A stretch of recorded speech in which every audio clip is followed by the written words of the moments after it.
Hi, I'm Durga, A parenting coach. Me baby సడన్గా ఏడుస్తున్నారా? కావాల్సింది demand చేస్తున్నారా? కాదు అంటే కింద పడి ఏడుస్తున్నారా? ప్రతి చిన్నదానికి అరుస్తున్నారా? ఇలాంటి ట్యాంట్రమ్ చూసినప్పుడు మీ హార్ట్ బ్రేక్ అవుతుందా? నా బేబీ ఇంకా చిన్నవాడు కానీ ఎలా ఎందుకు రియాక్ట్ అవుతున్నాడు అని ఆలోచిస్తున్నారా? ఇలాంటి ట్యాంట్రమ్స్ చూడడం భయంగా ఉంటుంది. పబ్లిక్లో ఎంబారసింగ్గా ఉంటుంది, ఇంట్లో టెన్షన్గా ఉంటుంది. ముఖ్యంగా మదర్కి పేషెన్స్ టెస్ట్లా ఉంటుంది. కానీ ఏడుస్తున్నాడు అంటే మీ బాబు బ్యాడ్ బాయ్ కాదు. Is expressing an emotion that he can speak out.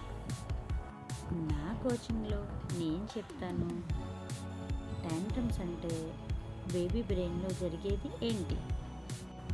NLP టూల్స్తో లైక్ మిర్రరింగ్, యాంకరింగ్ యూజ్ చేసి కామ్ చేయడం, నో చెప్పడం కూడా లవ్తో ఎలా చెప్పాలో సింపుల్ స్టెప్స్. ఈ మెథడ్స్ యూజ్ చేసి మీరు మీ బేబీకి కామ్ స్పేస్ ఇవ్వచ్చు, ఫైట్ ఆర్ షౌట్ లేకుండా.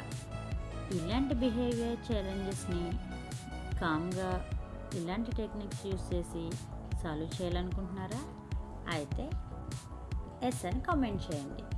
I'm here to support you as a coach. Thank you.